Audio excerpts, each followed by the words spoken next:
Hey everybody, welcome to another one of our technology videos. I am Paige Libert. I am one of the consumer technology specialists here at Mid-Continent Public Library.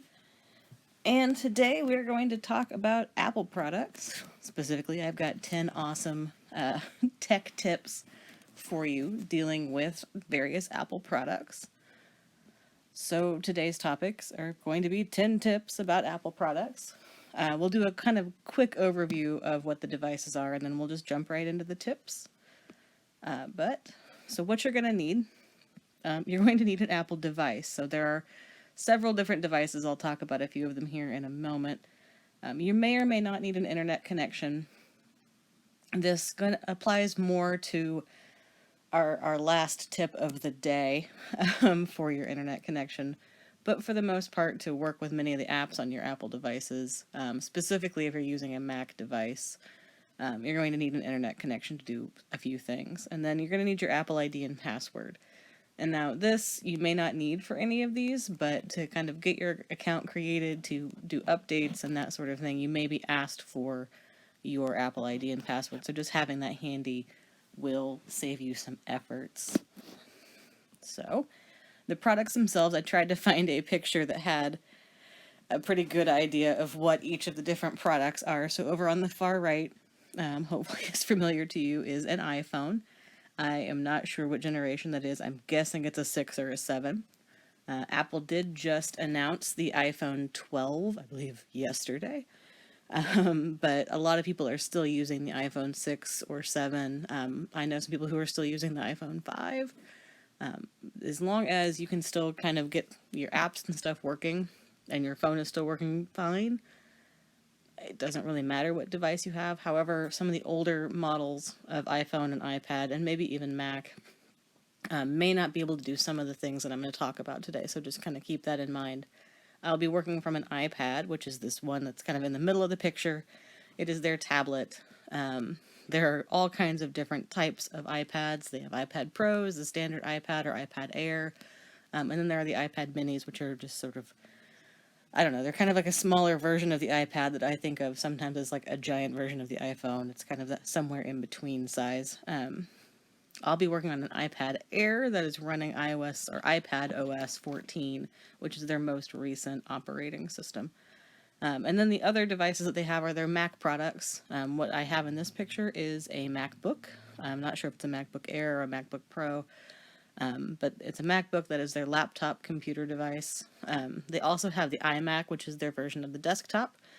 Most iMacs are kind of an all-in-one, so you'll just have a really big screen and a keyboard and mouse, unlike a lot of PC desktops that come with a tower and a monitor.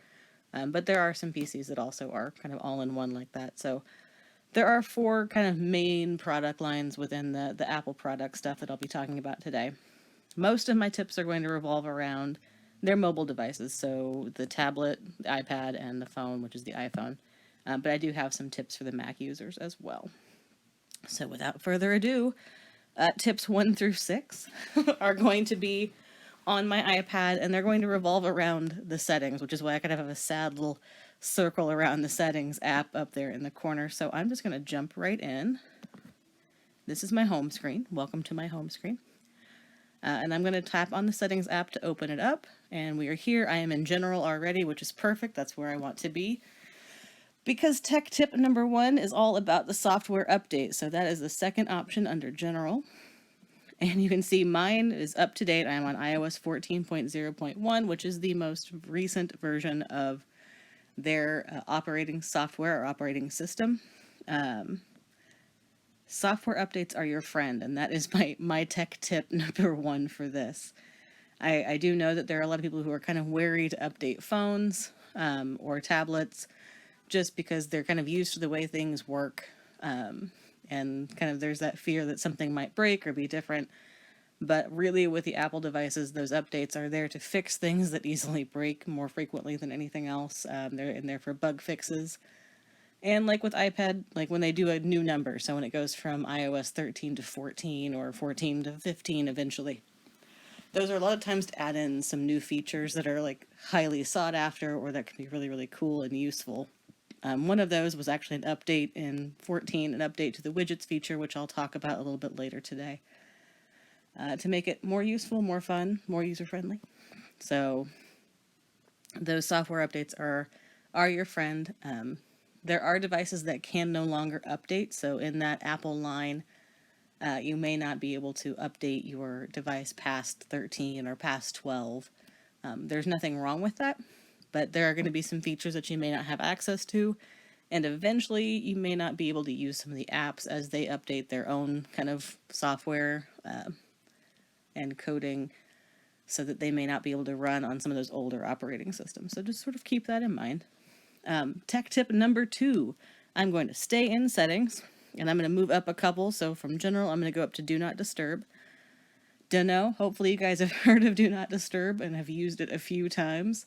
It is my best friend. I am a light sleeper, so if my phone dings in the middle of the night, it will wake me up. And if it is bright enough, I'm toast. That's the end of it. I'm not getting any more sleep, and I'm just going to get grouchy for the rest of the night. So do not disturb has been my friend. I schedule it to turn on at a certain time and turn off at a certain time. And during that time, my apps don't send out notifications. If someone texts me, the text comes through, but the ding does not. Same thing goes for the phone call. They're allowed to make the phone call and call me all they want, but I'm not going to hear the phone ring unless, you can see down here that there's an allow calls from option. Right now mine is set to no one because this is my iPad. I don't make calls from it, but for my phone I do. And so I've actually set it to allow phone calls from my significant other and from my mother. So if they call me at 4 o'clock in the morning, my phone will ring. Otherwise, not going to ring. Same for text messages for me. You can also set it up for repeated calls. So, a lot of times if there's an emergency or something big is going on, if somebody tries to get a hold of you and they can't, more than likely they're going to try to call you again. So that kind of allows it. So if somebody tries to call you a second time or a third time within a certain time period that says within 3 minutes, that second call will come through and it will still ring for you. So you can do that sort of thing. You can schedule it to go on at certain times on certain days. So if you just want it on the weekends, you're like, you know what, no one call me on Saturday, just don't do it. You can set it up for that. You can also just turn it on. So if you know that you're going to be in a meeting for a couple hours, you can toggle this little switch on the top where it says do not disturb, and that will just turn it on automatically. So super useful. All right, tech tip number 3, we are going to go into accessibility this time.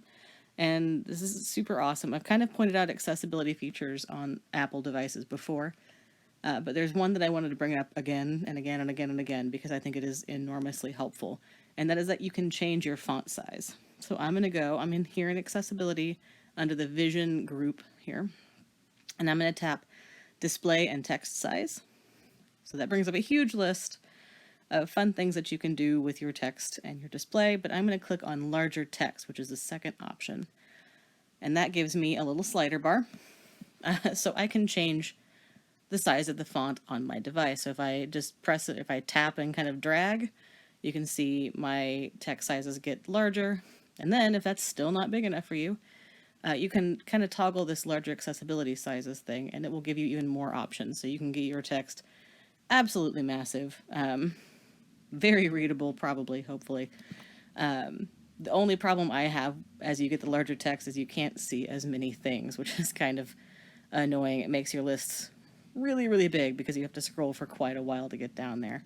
So I'm going to go ahead and turn this off and kind of drop back down to my normal size, but it's really useful, especially if you have a harder time reading smaller text, or if you really want to, you can go very tiny, and you can get more on the screen.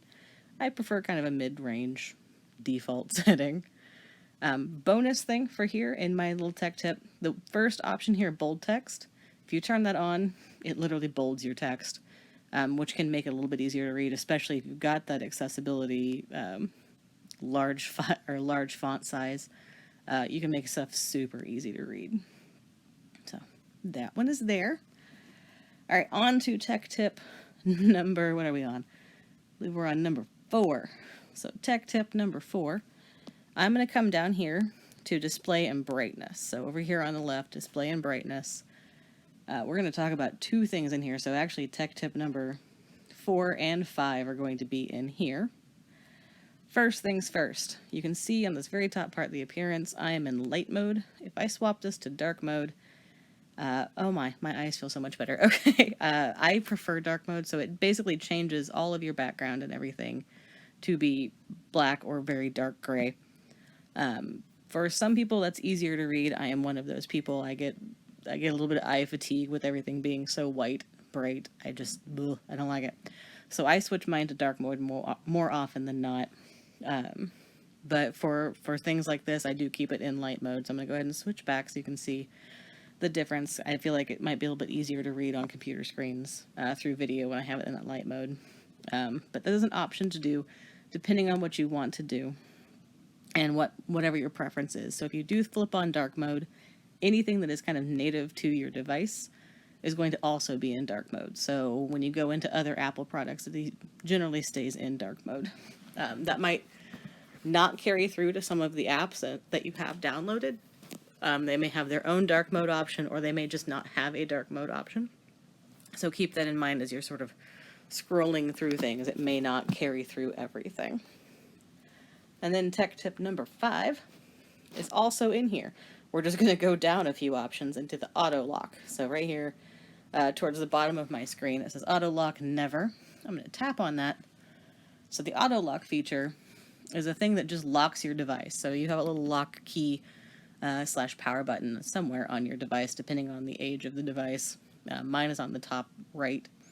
So you can set it to auto lock after a certain amount of time. So if you, like me, are prone to walking away from your device while leaving it still on, and completely accessible, auto lock might be your friend. So you can set it to 2 minutes, 5 minutes, 10 minutes, or 15 minutes, so that after a certain amount of time of inactivity, the device will just lock itself. So if you're not doing anything, it's just sitting there open, it'll lock itself, save a little bit of battery, save you from some possible hacking. Right now I have mine set to never, and that is for a couple of reasons. The first is that I tend to do like little tinkery things, and I just want to be able to look at it when I'm writing a program or something. So I just leave an image up so I can kind of look at it, and I need it open for longer, but I may not be interacting with it. The other reason is recipes. I tend to use my iPad so I can access recipes for different things because I have a bigger screen. However, I do not want it to lock when I'm in the middle of making bread or biscuits or something that I'm using my hands for. It is very annoying to attempt to unlock a device when your hand is covered in butter and flour. So that never setting is super handy. Because it won't auto lock when you're trying to make a recipe that maybe takes more than 15 minutes to prepare and get ready. And then if you do tend to walk away, otherwise just remember to switch it back to an auto lock that suits you better when you are finished. So super handy little feature there. All right, the last tech tip I have for now on an Apple device that is an iPhone or an iPad, we are going to talk about the home button click speed. So I'm going to go back down to accessibility. And this time I'm going to go to the physical touch and motor, and there's an option for home button. So if I tap on that, this is an option to literally change the speed that you have to click that home button. So if your iPad or your iPhone still has a home button, I know that some people have a hard time getting that double or triple press really quickly, because it's kind of like a mouse where you have to click it fairly quickly in succession to get something to go. But you can actually set it up so it accepts a slower speed, so that if you have a little bit more time to get those button presses in before it decides that you're done pressing the button. So doing a double or a triple click or button press can be made a little bit easier by switching it to slow or even slowest. I am not sure of the exact speeds required, but it does slow it down significantly. It makes it a lot easier if you're not as quick on the thumb. So just an option. All right, so we are going to hop out of settings finally, and I'm going to go back to our PowerPoint for tech tip number 7, which is mouse shake. So this is actually pointed at any of you, all of you out there using your Mac laptop or desktop computer, so your iMac or your MacBook. If you are prone to losing your pointer on the screen for your mouse, this is super helpful. All you PC users, you have to turn your mouse all over the screen to try and find it by motion. This is a super handy thing. You can literally, on the Macs, just shake the mouse or the touchpad, so shake your finger across the touchpad, and it will actually cause the mouse to expand in size. So it makes it a lot easier to find. Just a fun little kind of Easter egg, I guess, that is in there. Super handy to use, because I always lose my mouse. Because if I look down for too long, it's gone. Especially if I have a dark background like this. Another Mac tip that I have, so tip number 8, is that you can delete items from the dock. So if you are using a MacBook or an iMac computer, and you have an overloaded dock, you can just click and drag off into your screen, or off onto the home screen, desktop, sorry. As long as you like hover over there for a second, you can see it kind of comes up with a little cloud icon. That's not the clearest GIF in the world. But if it brings up a little cloud icon, you can let it go, and it's going to shoot into your your deleted items, so you can choose to recover it later. It doesn't poof away forever, but it gives you a nice way to kind of quickly clear off your dock if it starts to get too crowded and too cluttered. All right, tech tip number 9 is also for the Mac. So Mac users, I had 3 of these for you. The Spotlight feature, or command space. So if you use the command key and the space bar, that brings up Spotlight, which you can use kind of like as an app switcher. You can also use it a quick search. You can find anything on your device real quick. It's just kind of a nice, super speedy search feature. You can find files, you can find applications, presentations, whatever you need to find, it's kind of in there. Nice way to maybe not have to get into App Switcher every single time or into Finder every single time. Just a quick search. So wanted to point that out so you can kind of play with it. And then moving on, our last one. We're going to not do a recap quite yet. We're going to do the last one. I'm going back to my iPad home screen, and I'm actually going to turn it so it goes long ways like this. Because we are going to go play with widgets. So the widgets feature has been around on iPads and iPhones for quite a while. It's kind of when you are on your main home screen, you swipe right, it brings up this page. Sometimes it's called the Today view. Now on iOS 14, it's your widgets. You can add and subtract whatever you want. Right now, I only have 5, or I can count 4 that are visible. You can add several. But I actually have more here than it looks like I do. So up here, this top spot where it is telling you the weather in my area, I can actually swipe. I've created a stacked widget. So I have several things kind of stacked in here at once. So I've got photos, tips, my device battery, any of my music. I haven't played anything recently. My calendar, and then the weather. So that's all in there. I can kind of swipe between all of those. If I wanted to, I could set it up that that was the only widget visible and just have to swipe through to get everything. I chose not to. So to play with this some more, I'm going to click on Edit down here, or tap on Edit down here on the bottom. And so you can see it comes up with a couple of different options. It starts the jiggle, which is what Apple calls what the apps are doing, or the widgets are doing right now. That is the jiggle, that's the official term. So I can subtract any of these that I want. So if I don't want the weather down there anymore because I have it in my stacked one up there, I can just tap on remove and it will make it go away. Super nice. If I come down here to customize, that brings up some widgets that I can add. So these are not necessarily default widgets that are available within your device. These are widgets that have been created by different apps that you use. So right now, LinkedIn, I could put a LinkedIn Now widget on there if I wanted to. I could use the calculator. I could throw one on there for Trello, which is kind of like a scheduling assistant or pin board sort of thing. So I can add any of those in there. They're unique. They're not quite as editable as some of these other ones are that I'm going to show you, but they are an option to kind of get in and get some of those daily things that you might want to see from different apps. All right, I'm going to start that jiggle again.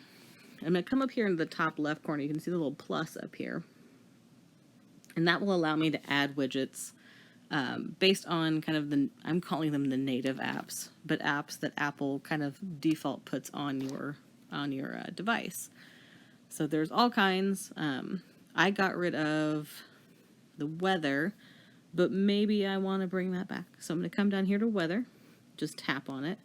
And down here you can see that there's 3 dots, because that actually means there are 3 different versions of the weather widget that I can look at and use. So I could use this big square, I could use the little longer rectangle, or I can use the little tiny square, which is just sort of a quick little update.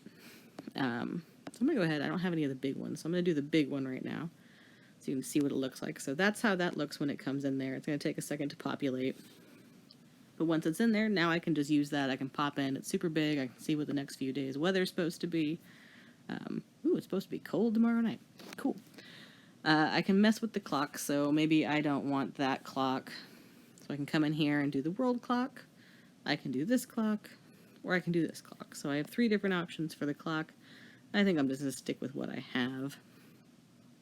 But maybe I want to, I don't know, maybe I want my screen time on there. So I can come in here and I can choose which screen time one I want. I haven't used it a whole lot today, so we can add that in there. And so they just keep adding in. You can scroll down and have all kinds of them in there if you want to. Then if you want to kind of add to your stack, so I'm going to go with this one down here. You just press and hold until it kind of pops out so you can move it. And I'm just going to hover over that stack so you can barely see. It gets kind of a thicker gray border around it. And I can just drop it in there. And it adds to the stack, so now I've got more dots. And then if I tap on that stack, it brings up everything that's in there. So I can kind of decide, I can reorder it, so maybe I want it. I can just tap and kind of drag with that little three line menu. I have to tap on that. And I can drag them around to reorder. Or maybe I've decided I don't want certain things in there. I've got a nice big weather app, so I don't want that in there. So I can swipe left, it brings up delete, and I can just take it out of there. I don't really use music, so I'll take that out as well. You can turn on or off Smart Rotate, so over time, as you're looking at it, or anytime you go into it, it's going to pop up a different thing for you to look at. So it doesn't necessarily always start with photos. Sometimes it'll start with tips or something like that. So that is the widgets in a nutshell.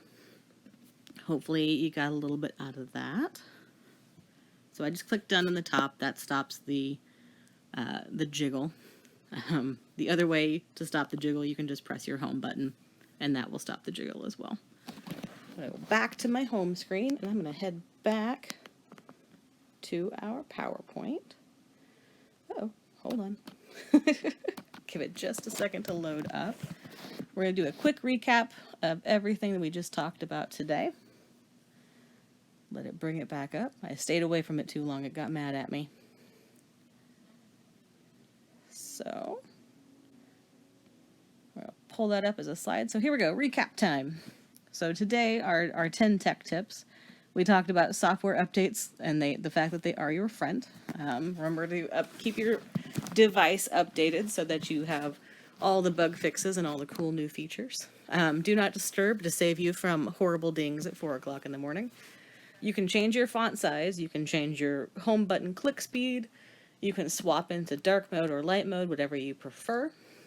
You can also do that auto lock to save you from getting your device super sticky when you are trying to do a recipe, or if you want to, you can set it up to save you from possible hacks if you're prone to walking away from your device.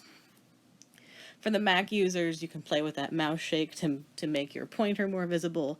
You can do command space to bring up that kind of quick search option, and then of course you can delete your files from the dock. Super speedy. And then the last one we had today was the widgets, and kind of playing with those and doing some cool stuff with that. So thank you for joining me once again. You can find us every week on Facebook. We'll premiere new videos. Starting November 3rd, we're going to start doing a Tuesday at 2 video in addition to our Wednesday at 1 o'clock and shorter video on Fridays at 1 o'clock as well. And then if you want to watch this video again or any of our older videos, feel free to find us on YouTube. Would love it if you would subscribe. We are on the MCPL-Mo channel. We have all kinds of playlists on there, including various ones for our tech videos. So we would love to see you there to watch some of our videos. And thank you for joining me yet again. Have a good week.